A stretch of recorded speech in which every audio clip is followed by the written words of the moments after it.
The Russian. The president's State of the Nation was attended mostly by government officials and journalists. On the security of the country, President Museveni reassured the nation that there were no major threats to be concerned about, but he lashed out at the opposition, whom he accused of luring the youth into subversive activities like violent protests. Keep out. The allegations go that foreign money through NGOs is given to some of our youth to burn tires on the roads. If you burn tires on the road, you are given 100,000.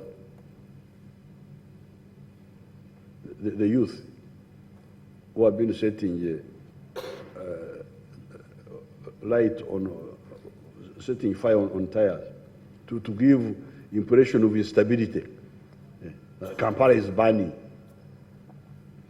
They are paid 100,000 by money from NGOs.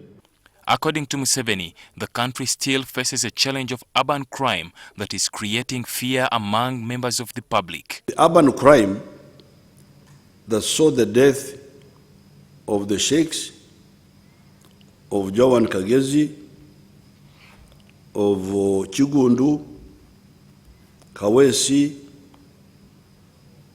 Magara, Abiriga, and now Chirumira has scared people. There are all these cases here. President Museveni revealed that government is set to put aside 57 billion shillings for a reserve force of local defense units to counter the rampant killings around Kampala and Wakiso. We are now going to call up the reserves, and they man these little trading centers, and we arm them. Of course, it will create a little bit of expense, an extra 57 billion on the budget, but that's no problem. We must make sure that total peace against crime is restored. Museveni didn't have any kind words for the media, which he said was always intent on portraying a negative image of his government. This country does not belong to you. It belongs to us. You have no right to misrepresent our country. You don't have that right. You can only report the truth, but beyond the truth, you have no right. So that one also should be clear. The president also said allegations of torture by Chadondo East MP Robert Chagulanyi and Mityana Municipality Legislator Francis Zake were complete fabrications. What if it turns out that the ones who said they were tortured were not tortured, and the reality was different? What will happen to the false accusations?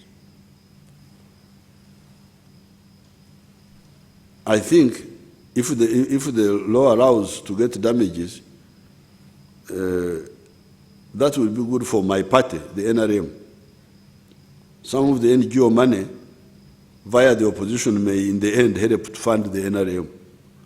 So I'm just waiting. The president further blamed the NGOs in the country for supporting the opposition to destabilize the country. NGOs funded by foreign governments actually give money to opposition players, give advice, lie on their behalf, etc., etc. These foreigners may think that Africans are weak and foolish. According to President Museveni, Uganda has realized steady economic growth with surplus electricity at its disposal, more exports to Kenya than imports, as well as growth in infrastructure with more roads available for modernization of the country. Ali Mivule, NTV.